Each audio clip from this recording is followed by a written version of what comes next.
Les victimes d'actes criminels choqués par des meurtres d'enfants ont recueilli 37 000 signatures sur une pétition pour durcir le code criminel. Et Marie-Laurence, elles ont reçu l'appui du sénateur Boisvenu. C'est exact. Pierre-Hugues Boisvenu, qui, vous savez comme moi, mène une lutte acharnée depuis 2002 pour les droits des victimes.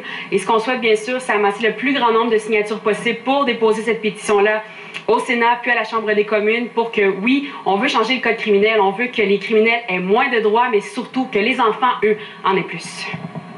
Mais je n'étais pas capable de les regarder parce que j'avais peur d'en mourir. Marie-Paul McInnes a perdu ses 2 petits garçons le 2 juillet 1996.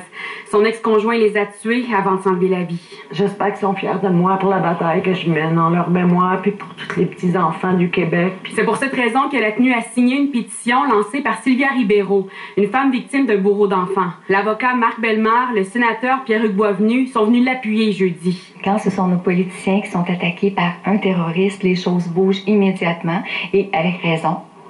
Mais quand on terrorise nos enfants à longueur d'année, il y a des enfants disparus, assassinés à longueur d'année, des enfants agressés tous les jours, les enfants de la DPJ également, là. Alors comment ça se fait qu'il n'y a rien qui bouge pour les protéger, eux? Les signataires réclament entre autres que Guy Turcotte soit détenu en attendant son 2e procès pour le meurtre de ses 2 enfants. Ces 2 petits-enfants, ils ont été assassinés d'une façon atroce.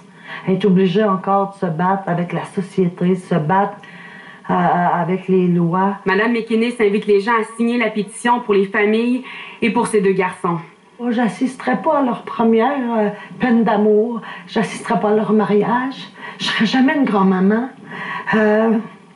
Chaque jour de mon existence, j'ai appris que j'avais des deuils à faire. Alors, voilà pourquoi mon combat. Pour que les gens s'en souviennent, que leur mémoire reste. Et pour leur honneur, pour leur mémoire, je vais continuer jusqu'à mon dernier souffle. Marie-Laurence Delaunay, TVA Nouvelles, Saint-Jean-sur-Richelieu.